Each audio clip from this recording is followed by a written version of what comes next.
Hey guys, what is going on? It's Chef. Got some more mobile malarkey for you today. This time we're taking a look at Critical Ops, or as the icon on my homepage says, COPS, or COPS. It's Counter-Strike, basically. Let's not mince words here. So, I don't play a lot of these, first-person shooters on mobile because the control schemes tend to be either too casual or too not really complex, but just not really suitable for a mobile device. Where if it's leaning towards a more casual play, it usually has an auto fire, which I know Dead Trigger had that. I think did Nova 3 have that? No, Nova 3 had the other one where you would have a separate button for firing, and then you would just aim by swiping around the right side of your screen, and that's kind of the deal here. But I think it handles a bit better here than it did in Nova 3, and I sort of kind of got used to it over time. I mean, I'm not really good at it, but I feel a little bit comfortable with it as I played the tutorial and got into my first match. Movement was interesting because when you tap that virtual gamepad, it's not like you tap part of the screen, you hold that, and that represents the center, and then you would move it around to move.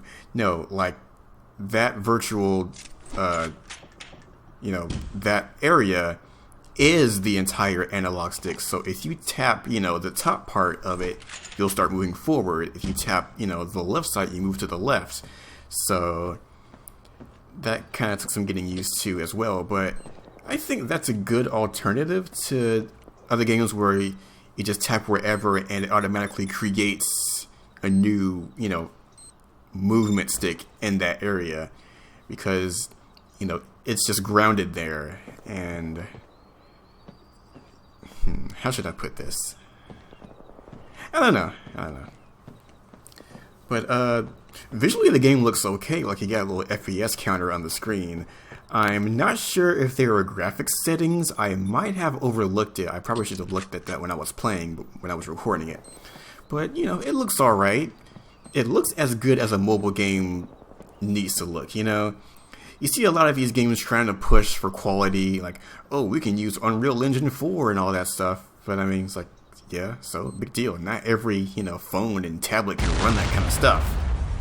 But the game looks nice. It only needs to run at 30 for this video. I'm only recording it at 30 FPS. But that tutorial felt alright. Kind of got the basics of the controls. Now, for my first match, I actually cut out a little bit of this you see here in the menu, because when I tried to log into Google Play, it has this thing where it detects a screen overlay, and I'm not sure if that's because of my recording app or Twitter or something else. And I looked at that online, and apparently, certain social media apps have that where you can draw over other apps. I have no idea what that means, so I didn't mess with it. So right now I'm just logged in as a guest. And, figured I'd just find some basic deathmatch, get in there, and hop right on in. Load times were pretty quick, too. Just a few seconds, 10, 15 seconds, whatever. I'm not counting.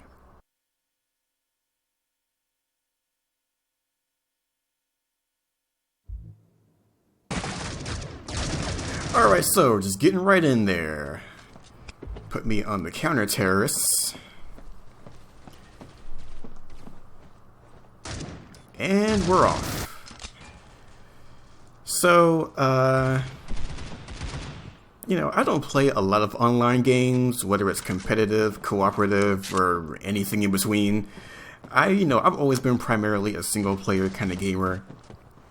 And multiplayer, whether it was local or online, was more of a perk than a feature. I wasn't hyped about, multiplayer, 64 players on one map, remember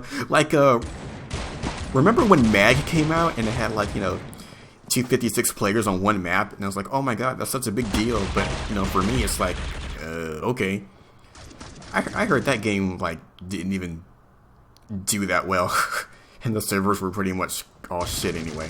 But yeah, I don't play these kinds of things too often. I'll be honest, I've always been a bit of a sore loser. I don't like to lose. I get discouraged easily.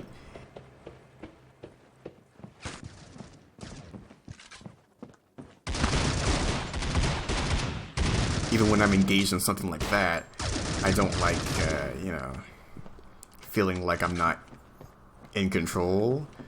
I guess, but then again, you know, you're playing against other players. They're a lot more sophisticated than an AI. So, you know, you're going to get a very different experience than what you would get playing, you know, a campaign or a bot zone. So it kind of makes sense why whenever you buy, you know, a multiplayer focused game, and on the back of the box with the ESRB rating, it says, you know, game experience may change during online play.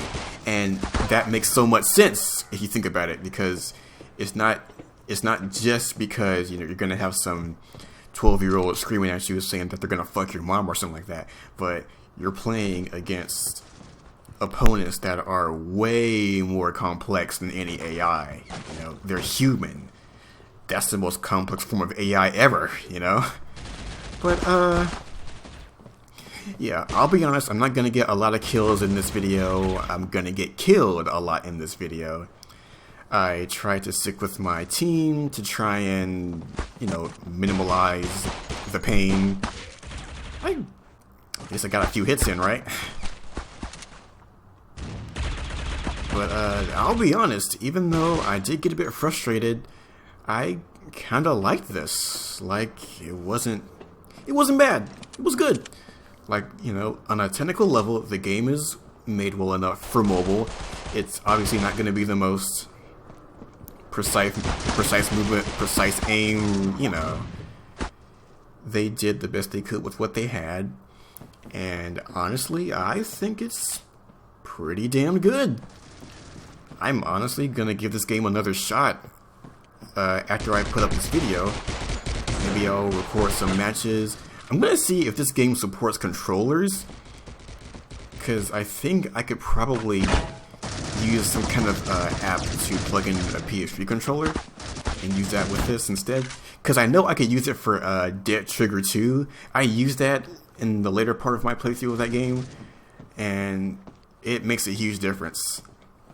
But I kind of feel like using an external controller for a mobile game is not cheating, but it does kind of give you an edge over other players. Because the thing about any kind of mobile game is the controls should be made with the platform in mind.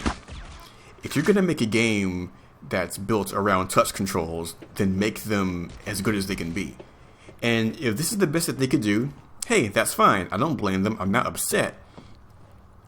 But when plugging in the controller makes that much of a difference, it kind of makes the basic control scheme feel really inadequate in comparison.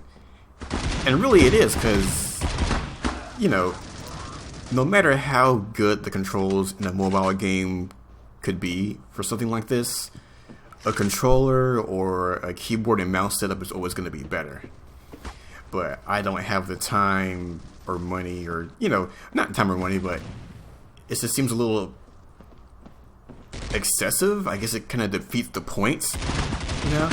Like, if I'm playing on a mobile device, I'm going to be playing it on this mobile device. I'm not going to be, you know, on the toilet with my PS3 controller plugged in with a USB cord playing this game when I'm taking a dump, you know what I mean? Like,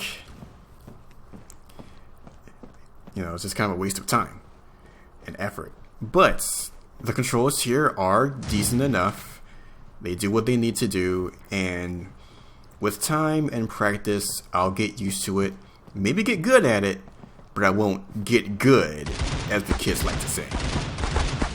See? Just getting my ass handed to me. Harambe fucking killed me, but I guess I deserve that.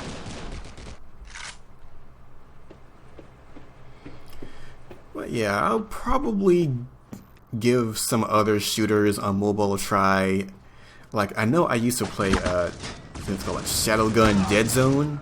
It's like that mobile version, mobile. It's the multiplayer only version of like the Shadowgun. Whoa, what the hell was that? The campaign, and might do a video on that and compare it to this, see how that handles with this. What other shooters are there? I guess I could try Nova 3 again. I never beat that game. Like, I got a couple levels into it, and I just kind of stopped. I got bored. That game said it had apps, had ads in it, even though it's the free version, but I never got any ads in that as far as I got into it anyway. There were probably some later on, but I never got any. I guess I got lucky. But, yeah. This was a pretty good match. First time playing. Got my ass handed to me, but it was a learning experience. And hopefully in the future I will not be a total discouragement to my team. No, I mean a disgrace. Yeah, I don't want to be that either. Disgrace. No one wants to be that. And oh my god, how do people do commentary on these kinds of videos, man? There's nothing to talk about. Wow, I would never get a career doing Call of Duty videos, doing this kind of stuff. Like, how do you make this engaging? Yeah, who knows? But yeah, you know, you got over a minute left. I think it's safe to say that the terrorists are gonna win. When you've got noobs like me at the controls, you're not gonna do too well.